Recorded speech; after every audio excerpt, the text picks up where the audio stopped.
absolutely ballistic. I'm excited this morning to give a little bit of feedback to you on the process and where we're at, and to share with you the report that has come from our time together. But I will start off with a couple of introductory thoughts. I really did enjoy our time together. So, what happened on December 21st, 2023? Okay, let's see. Anybody remember what happened on that day? Okay, it was a very, very significant day. Something happened that day that humanity was trying to do for years and years and years. Hundreds of thousands, in fact, millions of people spent billions of hours trying to get something done that was done. I'll give you a clue. It was done by a 13-year-old young man that day when this young man beat the game Tetris. He beat the game Tetris. Has anybody ever played Tetris? Do you know about Tetris? You play? Okay, some of you play Tetris. For years, they believed that beating the game Tetris was impossible, that it couldn't be done. You couldn't play long enough for it to go fast enough that it breaks the machine and it can't keep going. And then in 2021, somebody built an AI player that essentially played the game Tetris, and it broke the game. But then when it broke the game, people started believing that it was possible to break the game. It was possible to beat Tetris. And on this day, the 21st of December, 2023, a 13-year-old boy broke the game. And the BBC wrote an article about how he did it. And I want to share two things with you. And I promise this will make sense soon, because I can see some of you looking at me like, what is he going on about? I knew he was a nerd, but this is a whole nother level. Okay, just hang with me for a moment, okay? But here's the thing, is when they analyzed how he broke the game, they found out that there was two things involved. The one thing is, he saw the AI engine break the game, and when he saw it happen, he started believing that it was possible. He started believing that there was a better way. And then he started practicing, and he started trying, and he tried different things out. And then he became part of a community that was trying to beat the game. And they shared information with one another. They shared tricks of the trade. They shared ways to do it. And together they figured it out.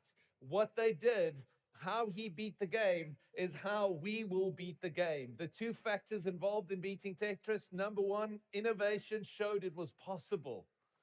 I hope that as we spoke about going forward together, that you saw that there's a way forward for us, that there's a better way, there's a greater way. Maybe you sat across the dinner table from somebody that shared something with you, and as you heard what they shared, something happened in your heart and you went, this can be done. Maybe just like this young man saw what was possible, you saw the possible this week beyond what you've seen before. And the second thing that was prevalent in that moment is he was part of a community together, and he actually learned some tricks from others in the process that helped him beat the game. We have to beat the game. The game we're playing isn't just some arbitrary computer game. The game, the fight, the battle we're in is for the souls of an emerging generation. We have to beat this game, and I believe we're going to do it in the same way. We're going to keep moving forward in innovation together in community. We're going to move forward together, and we too are going to beat the game that's been set in front of us. So we've been on a journey together. We've made our way. We spoke through about relevance, obstacles, technology, and 2050 trends. And it's been a lot of fun in the process. I'm excited to share with you guys a little bit of what it looks like, what we said shaping the future together would look like. And we said, let's set the stage, charting the course for innovation in theological education. And many of you would remember the conversation we had about the cones. Do you remember the cone of shame? Okay, And you remember the cone of the future, right? There's a possible out there, there's a plausible, a probable, a projected, and a preferred. There's this journey that we're on, right? And the reality is that there's a probable end that we're going to reach, but our job as leaders is to take the probable and move it to the preferred, to find God's preferred future and actually go in that direction. That's what we need to be doing as leaders. And we spoke through that a leader's role is to take insight, to affect influence, and then through that to move into foresight or vision. We then transitioned the conversation into the whole issue of relevance. How do you stay relevant in a world? We spoke through the knowledge velocity of the world we live in and how the world is changing quicker and quicker and quicker, and that we have a rate of change on the inside and there's a rate of change on the outside, and that when the rate of change on the outside exceeds the rate of change on the inside, what happens is we become irrelevant.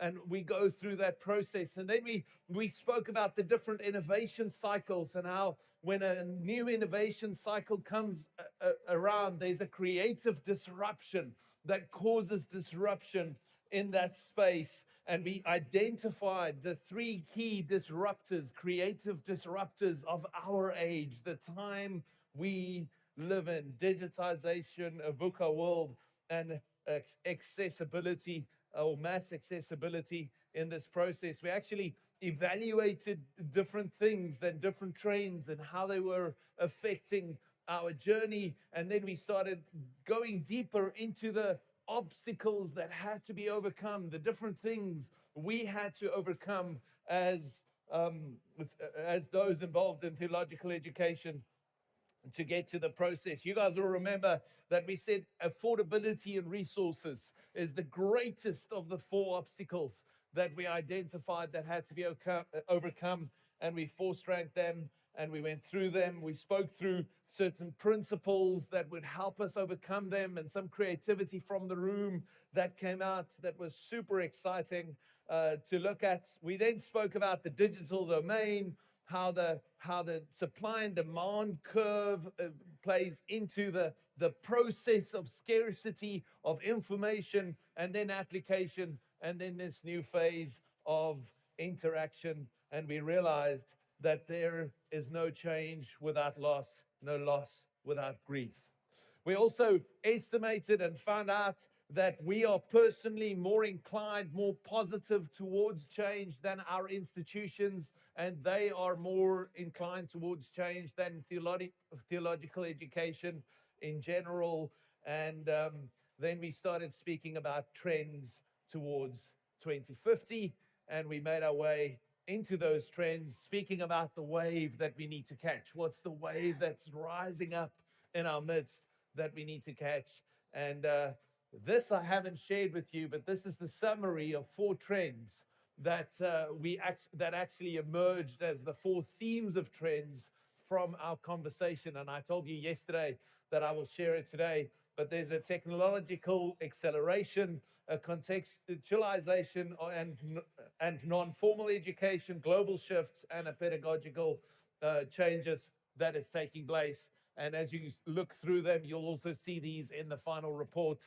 But I really believe that these 4 sets of trends is going to define our future towards 2050. So our ability to get ahead of this.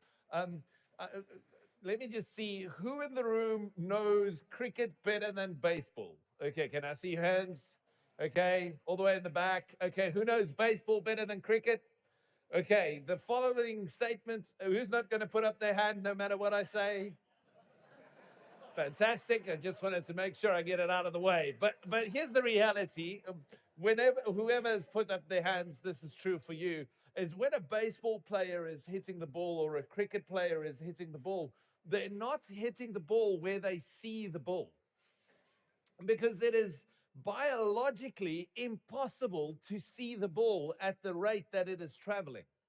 They're hitting the ball where they're anticipating the ball is going to be when they saw it leave the person's hand. And that is so important for us to understand, because when we are planning, when we are leading, when we are busy in theological education, when we implement our innovation, we're not hitting the ball where we can see the ball, because it's going to come at us quicker than what we can respond. We're actually responding to the trends that we're identifying at this point in time. And that's why it's so important for us to have this foresight in this process. We then continued the conversation some, and we spoke through the art of innovation. And some of you will remember this. And we shared our thoughts on how our set can be most helpful along this journey. And there I just did it in 3 minutes, what took us a whole week to do. And what did we spend all that time on? Right? It was quick, just like that. But that's all we did. And what we've done is we started collating all this different information from all these different conversations, and we came up with the Innovation Lab report. That report is more than 40 pages long with a lot of information. It has links to it, to all of the raw data, and some of you are going to geek out on it and hopefully tell me where we're wrong. But there was one initial research document that you guys received beforehand. It was done in December. We had 248 pre-survey responses that we've calculated and that we've included in this process. 643 unique respondents to the mentees. So well done to all of you that engaged in that conversation. And we had 21,206 data points that we have calculated, processed, analyzed, poured over, reanalyzed, had people in different time zones look at, send us feedback over the last 24 hours. And we've collated all of that into a report that is actually available to each and every one of you. It's available in the same spot where the asynchronous engagements has been this week. This will also be sent out to you. This link will be sent out to you via email. It'll be sent out to you via the C-Event app. It will be sent out to you via WhatsApp, and you should be receiving it soon to enable you to engage with this report. And I want to encourage you to engage with the report. This report is not a final statement. Do you guys remember the cone as we look into the future? We're not pinpointing, making a definitive statement that this is exactly what the future is going to look like. The whole point of this process has been that this has been a conversation. And some of you might ask, why don't you simply send me the PDF or the Google document? Why do I have to sign up in order to receive the report? I'll tell you why. This report was never intended to be engaged with outside of community and conversation. So that's why you have to sign up and say, I'm a part of the body of people that's considering this together in order for you to read and engage the report. Now, once you've signed up, you're welcome to do with the report as you wish, but it is a prerequisite for us that you do actually go through the sign-up process before you receive the report. So if you're frustrated by the process and you're saying, why don't you just send me the PDF? Please remember that the whole point of this wasn't to come up with a definitive thing that's posted on a website somewhere and circulated out. But the whole point of this was and is and will continue to be an ongoing conversation around this topic. So it's important that you actually join the conversation. So let me just quickly highlight a couple of things on this. Ulrich, if you could show us what it looks like. Well, you could go there. So this is what it looks like once you've signed up. You'll be able to go to this page here, and you can click there and download it. And you can see there's a little like down there. There's comments. You can leave your comments right here. You can actually go up to the members, and you can see all the other members up there at the top. You can click there. And if you click on the top members there, you'll be able to see who all the members are. As soon as the internet is working with us, you'll be able to see that it actually lists out the different members that's a part of this conversation, and you can engage with them and you can connect with the different people in this space. And there's an AI engine that will actually show you who the people are that you have the most in common with in this journey. So it really is an incredible opportunity for us to have ongoing engagements as we go. Let me show you a couple of things from the report as we move over to it. You can see on the left-hand side, all the different parts that we did is there. You could just scroll through a little bit, all the way down, Ulrich, to the dream statement, if you don't mind taking us down there. I'm not going to go through all the details. You're welcome to scroll through it, but you'll see that everything is there. We included some of the slides on the report. We didn't just put the slides there, we put the feedback there. And what you'll see here is if you read nothing else on this report, right? So if you skip the entire report, I want to ask you to go read this one thing. It's called the dream statement. It's the 6th chapter of the report, and I want to read a couple of things to you from this dream statement. It says accessible, relational, transformational, and missional. Now, this dream statement was brought together by the statements that was made on Menti this week, right? So it was a bringing together of these statements, and I want to encourage you to go take some time to read it. But it says theological education for all, no barriers. Theological education must not be a privilege. It must be a calling made possible for all. Learning that forms, not just informs. A Christ-centric model, not institutional isolation. Collaborative, not competitive. Decolonized, contextual, and culturally relevant. Women welcomed and empowered. Innovative, flexible, and practical. Rooted in Scripture. Focused on Christ. A global missional movement, a future shaped by faith, not fear. This is our dream. This is our prayer. This is our calling for a theological education that is accessible, relational, transformational, church-centered, globally connected, and biblically faithful for the glory of God and the good of His church. And all the saints said, Amen. That's what we constructed together this week, and I want to encourage you to take some time to look at that as you go. Let me wrap up with this one thought and this brief story from the great nation of Madagascar. I was in Madagascar having a conversation with somebody about time, and you can go back to the slides, Ulrich, thank you.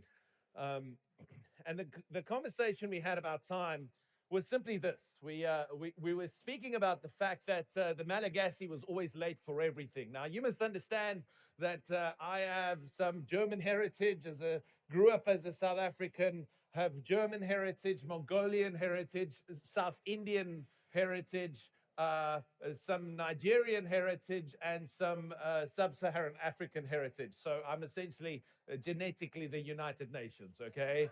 But the reality is that I grew up in this German, South African, Afrikaner culture that was on time, and you had to do things. So I'm ministering in Madagascar, and I'm upset. I'm frustrated with the Malagasy that's always late.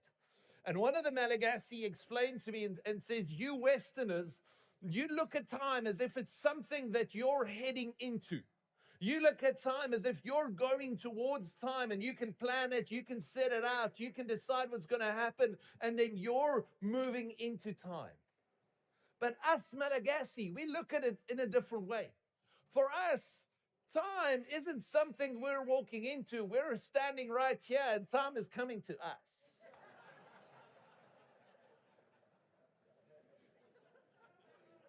And it was in that moment that I, for the first time in my life, felt like I understood Ephesians chapter 2 and verse 10.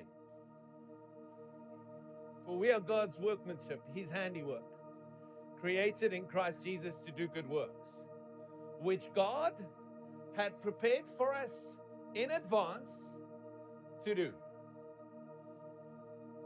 And may the Malagasy speak to us today and remind us today that as we consider the future of theological education, this is not a future that we are heading into, but this is a future where God is standing in already, and He is inviting us into the future that He has prepared for us, the good works that He's ready with. Actually, I am not worried about the future, because I know that our God that has been forever and will be forever is already in the future, and God is in our future. He is waiting there for us, inviting us to join Him in the future where He has already prepared good works for you to step into. C25. The future is not something to be feared. It is something to be embraced because our God is in our future.